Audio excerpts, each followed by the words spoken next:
Reverse यानी किसी भी जगह की लाइफलाइन। रिवर्स तब से बह रही हैं जब इंसान इस प्लेनेट पर था भी नहीं। इन बहती हुई रिवर्स ने अपने पालने में कई सिविलाइजेशंस को पाला है और तटस्थ भाव से बहते हुए हिस्ट्री को बदलते देखा है। दोस्तों, यूं तो भारत में कई रिवर्स हैं, लेकिन कुछ रिवर्स ऐसी हैं जिनका रिलीजियस इंपॉर्टेंस दूसरी रिवर्स से कहीं ज्यादा है, जैसे गंगा, शिप्रा या फिर गोदावरी। पौराणिक मान्यता यह है कि एक खास समय में, खास जगह में इन रिवर्स में सिर्फ डुबकी भर लगा लेने से इंसान के सिर्फ इस जन्म के नहीं बल्कि सभी जन्मों के पाप धुल जाते हैं और इंसान को मोक्ष मिल जाता है। मोक्ष यानी जीवन मरण के जंजाल से आजादी।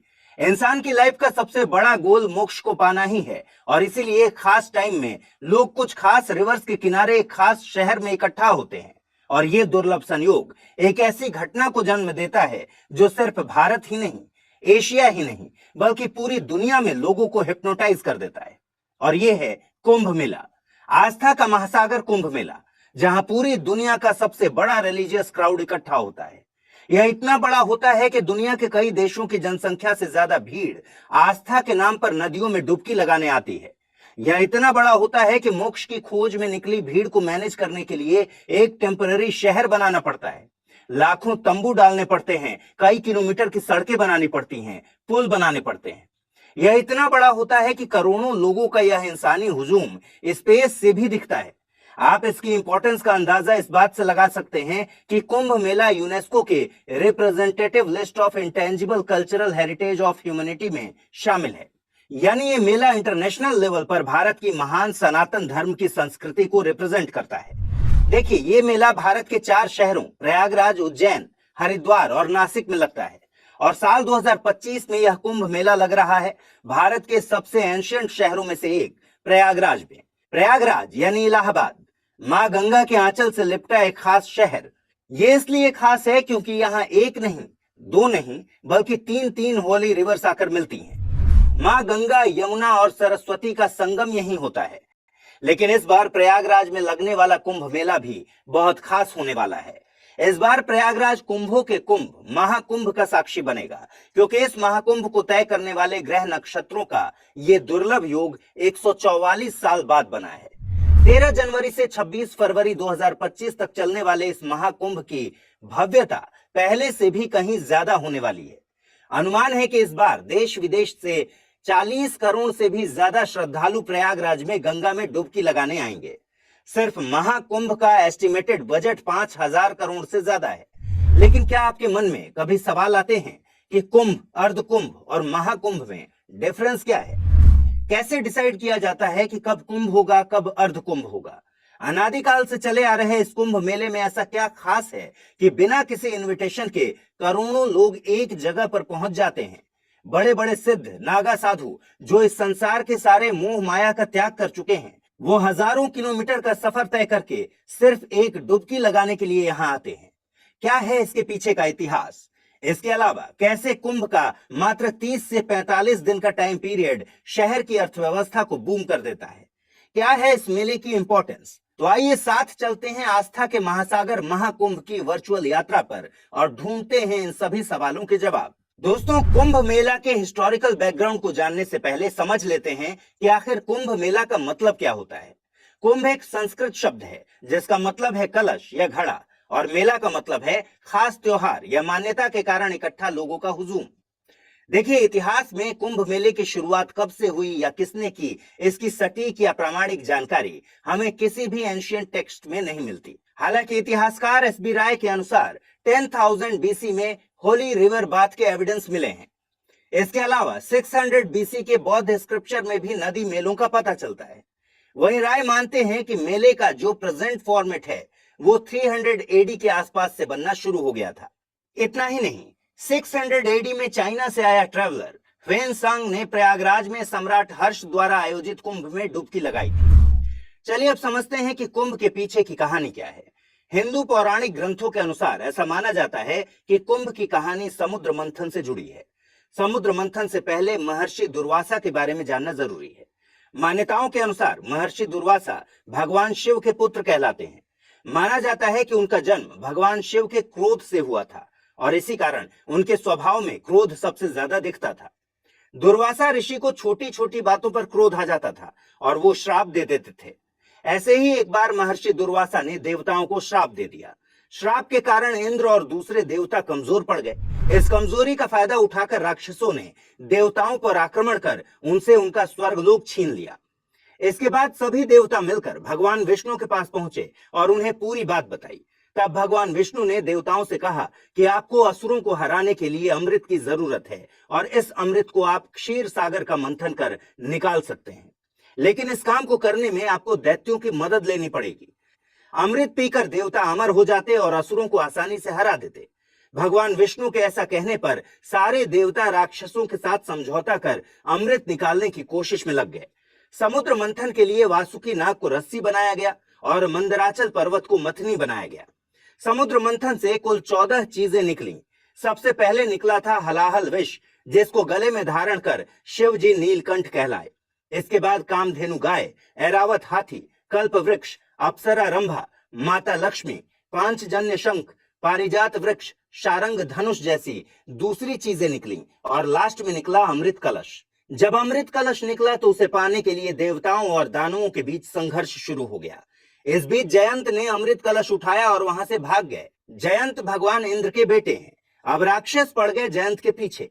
जयंत अमृत कलश को लेकर भागते रहे और इसी जद्दोजहद में अमृत की कुछ बूंदें पृथ्वी पर 4 जगह छलक गईं और ये जगहें थीं गंगा किनारे हरिद्वार में हर की पौड़ी, त्रिवेणी संगम के किनारे प्रयागराज, क्षिप्रा नदी के किनारे उज्जैन और गोदावरी नदी के पास नासिक। इसीलिए इन जगहों को पवित्र माना जाता है और यहाँ कुंभ मेला लगता है। अब सवाल यह है कि हर 12 साल में ही क्यों होता है कुंभ मेला? दरअसल देवताओं और राक्षसों की लड़ाई कुल 12 दिन चली थी और 12 दिन लग गए जयंत को अमृत कलश लेकर स्वर्ग पहुंचने में। इसलिए कुंभ भी 12 होते हैं। इनमें 4 कुंभ धरती पर होते हैं और 8 देवलोक में। ऐसा माना जाता है कि देवताओं का एक दिन पृथ्वी के 1 साल के बराबर होता है। इसीलिए कुंभ मेला भी हर 12 साल में मनाया जाता है। यानी ये भी कहा जा सकता है कि हर 3 साल में इन चारों जगहों पर कुंभ मेले का आयोजन होता है। कुंभ मेला 4 प्रकार का होता है: अर्ध कुंभ, कुंभ, पूर्ण कुंभ और महाकुंभ। कुंभ मेला प्रयागराज के अलावा हरिद्वार, नासिक और उज्जैन में भी लगता है। यह मेला हर 12 साल में ऑर्गेनाइज किया जाता है। इसके लिए चारों जगहों को बारी बारी से चुना जाता है। अर्ध कुंभ मेला इसलिए लगता है क्योंकि इसे कुंभ मेले का आधा चक्र मानते हैं, इसलिए ये हर 6 साल में मनाया जाता है। हालांकि अर्ध कुंभ मेला केवल 2 जगहों पर ही लगता है, हरिद्वार और प्रयागराज। वहीं 12 साल बाद मनाए जाने वाले प्रयागराज के कुंभ मेले को ही पूर्ण कुंभ मेला कहा जाता है। यानी पूर्ण कुंभ केवल प्रयागराज में संगम तट पर ऑर्गेनाइज होता है। यानी 2025 में प्रयागराज में लगने वाला मेला न केवल कुंभ है बल्कि एक पूर्ण कुंभ भी है। पिछला पूर्ण कुंभ मेला प्रयागराज में 2013 में ऑर्गेनाइज किया गया था। इस पूर्ण कुंभ को बेहद शुभ माना जाता है। इसी तरह हर 144 साल के बाद जो कुंभ मेला लगता है उसे कहते हैं महाकुंभ। यानी 12 पूर्ण कुंभ के बाद एक महाकुंभ लगता है, लेकिन यह सिर्फ प्रयागराज में ही लगता है। अब चूंकि महाकुंभ 144 साल बाद लगता है, इसलिए ये बेहद खास होता है। प्रयागराज में लगने वाला कुंभ इसलिए भी ज्यादा इंपॉर्टेंट माना जाता है क्योंकि यहाँ 3 नदियों का संगम होता है और इसीलिए अन्य 3 शहरों की तुलना में सबसे बड़ी संख्या में श्रद्धालु यहीं आते हैं। अब सवाल यह है कि कुंभ मेलों की तारीख को कैसे डिसाइड किया जाता है। देखिए, कुंभ कहाँ ऑर्गेनाइज होगा ये डिसीजन कुछ खास ग्रहों की स्थिति, खगोल विज्ञान, ज्योतिषीय गणना और धार्मिक मान्यताओं के आधार पर लिया जाता है। हालांकि इसके पीछे भी समुद्र मंथन और अमृत वाली ही कहानी है। जब अमृत कलश की छीना झपटी हो रही थी तब सूर्य, चंद्र और बृहस्पति देवों ने इसकी रक्षा की थी। इसलिए जब वर्तमान राशियों पर यही रक्षा करने वाले ग्रह आते हैं तो कुंभ का योग बन जाता है। यानी जिस साल जिस राशि पर सूर्य, चंद्रमा और बृहस्पति का संयोग होता है, उसी वर्ष उसी राशि के योग में जहां जहां अमृत बूंद गिरी थी वहां वहां कुंभ मेला लगता है और ये योग हर 12 साल में बनता है। विष्णु पुराण में श्लोक के माध्यम से इन ज्योतिषीय योग के बारे में बताया गया है। आप स्क्रीन पर इसे देख पा रहे होंगे। नासिक कुंभ के लिए ये योग है। उज्जैन में लगने वाले सिंहस्थ के लिए ये योग बताया गया है। प्रयाग में लगने वाले कुंभ के लिए ग्रहों का योग ऐसा होना चाहिए और लास्ट में हरिद्वार के लिए ये होना चाहिए। इन श्लोक का हिंदी अनुवाद करें तो जब सूर्य सिंह राशि और बृहस्पति सिंह या कर्क राशि में होता है तो कुंभ मेला नासिक में लगता है। वहीं जब मेष राशि में सूर्य का प्रवेश और सिंह राशि में बृहस्पति का प्रवेश होता है, तब अवंतिका यानी उज्जैन में कुंभ का आयोजन किया जाएगा। इसके अलावा जब सूर्य और चंद्रमा मकर राशि में होते हैं और बृहस्पति वृषभ राशि में होता है, तब कुंभ मेला प्रयागराज में आयोजित होता है। वहीं जब सूर्य मेष राशि और बृहस्पति कुंभ राशि में होता है, तो कुंभ मेला हरिद्वार में आयोजित होता है। हालांकि पौराणिक कहानी के अलावा ज्योतिषीय आस्था भी है। वो ये है कि ग्रहों का ऐसा योग नदी के पानी को औषधि के जैसा बना देता है और इस समय इन नदियों में नहाने से शरीर के साथ साथ अंतरात्मा भी शुद्ध हो जाती है। इसके अलावा कुंभ का आध्यात्मिक महत्व भी है। माना जाता है कि कुंभ के टाइम पीरियड में खास ग्रहों की स्थिति एकाग्रता और ध्यान साधना के लिए सबसे अच्छा समय हो सकता है। दोस्तों, कुंभ मेला की शुरुआत एक शाही स्नान से होती है। इसमें विभिन्न संप्रदायों और 13 अखाड़ों के स्पिरिचुअल लीडर्स यानी नागा साधु, सिद्धि प्राप्त गुरु नदी में नहाकर मेले की शुरुआत करते हैं, जिसे शाही स्नान कहा जाता है। इन स्पिरिचुअल लीडर्स के नहाने के बाद ही दूसरे भक्त नदी में पवित्र डुबकी लगाते हैं। दोस्तों, अब आइए जानते हैं भारतीय संस्कृति में कुंभ मेले का महत्व क्या है। महाकुंभ मेला आस्था, संस्कृति और प्राचीन परंपरा को एक साथ जोड़ने वाली एक अद्भुत घटना है। इसको सिर्फ धर्म के चश्मे से नहीं देखा जाना चाहिए। कुंभ में सिर्फ भारत के ही नहीं बल्कि विदेशों से भी लाखों लोग डुबकी लगाने आते हैं।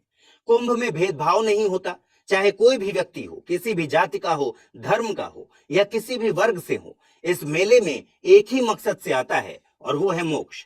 कुंभ भारत की संस्कृति, भारत के धर्म निरपेक्ष कॉन्सेप्ट को एक्सप्लेन करता है। ये बताता है कि कैसे यहाँ आने वाला हर व्यक्ति सिर्फ एक श्रद्धालु है और कुछ नहीं। हालांकि कुंभ मेला नदी में सिर्फ डुबकी लगाने तक सीमित नहीं है। यहाँ धार्मिक चर्चाएं होती हैं, साथ में लोग भक्ति करते हैं, साथ में खाना खाते हैं। यहाँ आस्था और ज्ञान का आदान प्रदान भी होता है। यहाँ साधु और सन्यासी दुनिया को अपनी अपनी परंपराएं दिखाते हैं। कुंभ सही मायनों में दिखाता है कि भारत प्राउडली मल्टी रिलीजियस और मल्टी कल्चरल देश है। यही बात इसे इंटरनेशनल लेवल पर खास बनाती है। इसी वजह से कुंभ मेले को इंडिया का कल्चरल एम्बेसडर भी कहा जाता है और यह भारत की कल्चरल डिप्लोमेसी का भी एक हिस्सा बन गया है। कुंभ में लाखों की संख्या में विदेशी श्रद्धालु आते हैं। ये बहुत करीब से भारतीय संस्कृति, धर्म और परंपराओं को देखते हैं, महसूस करते हैं। इसलिए कहा जाता है कि कुंभ भारत को एक सॉफ्ट पावर के रूप में एस्टैब्लिश करता है। कुंभ देश को इंटरनेशनल लेवल पर एक कल्चरल और रिलीजियस सुपर पावर बनाता है। चलिए अब जानते हैं कि इस बार महाकुंभ में क्या खास है और कैसे ये उत्तर प्रदेश की इकोनॉमी को बूस्ट दे सकता है। दोस्तों, प्रयागराज में 13 जनवरी 2025 से शुरू होने वाले महाकुंभ मेले की इंपॉर्टेंस केवल कल्चरल और रिलीजियस बाउंड्रीज तक ही सीमित नहीं है, बल्कि ये कुंभ इकोनॉमी के लिहाज से भी बहुत खास है। ये महाकुंभ उत्तर प्रदेश सरकार के लिए रिलीजियस टूरिज्म को बूस्ट करने की एक गोल्डन अपॉर्चुनिटी है, क्योंकि एस्टिमेट लगाया गया है कि इस बार करीब 40 से 45 करोड़ तीर्थयात्री यहाँ आ सकते हैं। इसलिए इस बार कुंभ के लिए लगभग 4000 हेक्टेयर में टेम्परेरी शहर बनाया जा रहा है। यहाँ तक कि इसको टेम्परेरी डिस्ट्रिक्ट का दर्जा दिया गया है। आपको जानकर हैरानी हो सकती है कि साल 1882 में महाकुंभ पर केवल 20,288 रुपए खर्च किए गए थे, जो आज के हिसाब से करीब 3 करोड़ 65 लाख रुपए होते हैं। इससे 49,840 रुपए का रेवेन्यू कलेक्ट हुआ था, जिसमें 29,612 रुपए का नेट प्रॉफिट हुआ था। वहीं 1894 के कुंभ में भारत की जनसंख्या बढ़कर 23 करोड़ हो गई थी और लगभग 10 लाख श्रद्धालुओं ने कुंभ में डुबकी लगाई थी।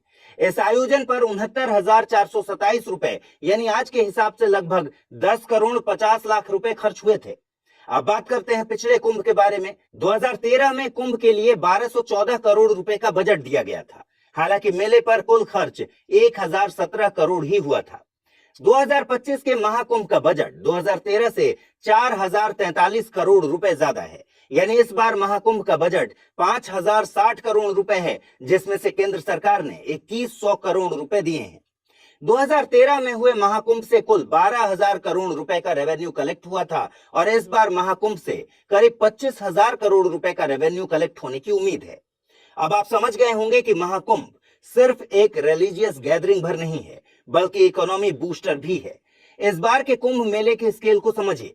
2013 में कुंभ मेला के लिए 16 स्क्वायर किलोमीटर एरिया अवेलेबल करवाया गया था। इस बार एरिया को 2400 हेक्टेयर बढ़ा दिया गया है, यानी पिछली बार से करीब 2.5 गुना ज्यादा।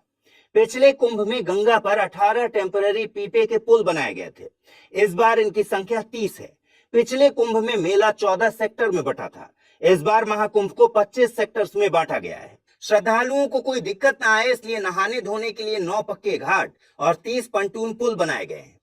मेला स्थल में करीब 1.5 लाख टॉयलेट बनाए गए हैं और इन्हें साफ रखने के लिए करीब 10,000 क्लीनर्स तैनात किए गए हैं। रात में कोई दिक्कत ना हो इसके लिए टेंट सिटी में 67,000 स्ट्रीट लाइट्स लगाई गई हैं। ट्रांसपोर्टेशन को इजी और मोर एक्सेसिबल बनाया गया है। इसके लिए 400 किलोमीटर टेम्पररी रोड्स भी बनाई गई हैं। साथ ही 550 शटल बसेस और 7,000 रोडवेज बसेस चलाई जाएंगी। रेलवे मिनिस्टर अश्विनी वैभव के अनुसार महाकुंभ के श्रद्धालुओं के लिए 3,000 स्पेशल ट्रेन सहित कुल 13,000 ट्रेन चलाई जाएंगी। इसके अलावा मेले की तैयारियों के दौरान शहर को इंटरनेशनल लेवल की बनाने की कोशिशें चल रही हैं, जिसके लिए टेक्नोलॉजी का सहारा भी लिया जा रहा है। सिक्योरिटी की बात करें तो 23,000 सीसीटीवी कैमरास लगाए गए हैं। साथ ही drones, aerial surveillance, AI based surveillance और video and thermal imaging systems भी सिक्योरिटी को मजबूत करने के लिए डिप्लॉय किए गए हैं। कोई एक्सीडेंट ना हो इसके लिए फायर सेफ्टी सेंटर्स बनाए गए हैं। देखिए, इस महाकुंभ का direct benefit local businesses, employment और टूरिज्म इंडस्ट्री को मिलने वाला है। मिनिस्ट्री ऑफ कल्चर के मुताबिक महाकुंभ से जुड़े सामान जैसे डायरीज, कैलेंडर्स, जूट बैग्स और स्टेशनरी की सेल में 25% का इंक्रीज देखा गया है। इस मेले से प्रयागराज के स्मॉल वेंडर्स जैसे tempo operators, rickshaw pullers, temple sites पर फूल बेचने वाले, नाव चलाने वाले जैसे हजारों लोकल प्लेयर्स को फायदा होने वाला है। यानी ये तो तय है कि महाकुंभ से रोजगार के अवसर बढ़ेंगे। उत्तर प्रदेश टूरिज्म डिपार्टमेंट के अकॉर्डिंग इस धार्मिक उत्सव की तैयारियों के चलते पहले से ही करीब 45,000 फैमिलीज के लिए एम्प्लॉयमेंट के मौके पैदा हो चुके हैं। इससे महाकुंभ मेले के आसपास के इकोसिस्टम में भारी इकोनॉमिक बूम आने की उम्मीद है। इतना ही नहीं, इसका पॉजिटिव इंपैक्ट वाराणसी, अयोध्या, मथुरा और विंध्याचल जैसे दूसरे स्पिरिचुअल सेंटर्स पर भी पड़ेगा। हालांकि दोस्तों, कुंभ मेला का एक दूसरा पहलू भी है और वो है एनवायरमेंटल चैलेंज। कुंभ मेले से भले ही सरकार को और लोगों को बहुत बेनिफिट हो रहा हो, लेकिन कुंभ मेले में आने वाले करोड़ों लोग एनवायरमेंटल चैलेंजेस लेकर आते हैं। गंगा जैसी नदियों में पॉल्यूशन, प्लास्टिक वेस्ट चिंता के सबसे बड़े कारण हैं। आज के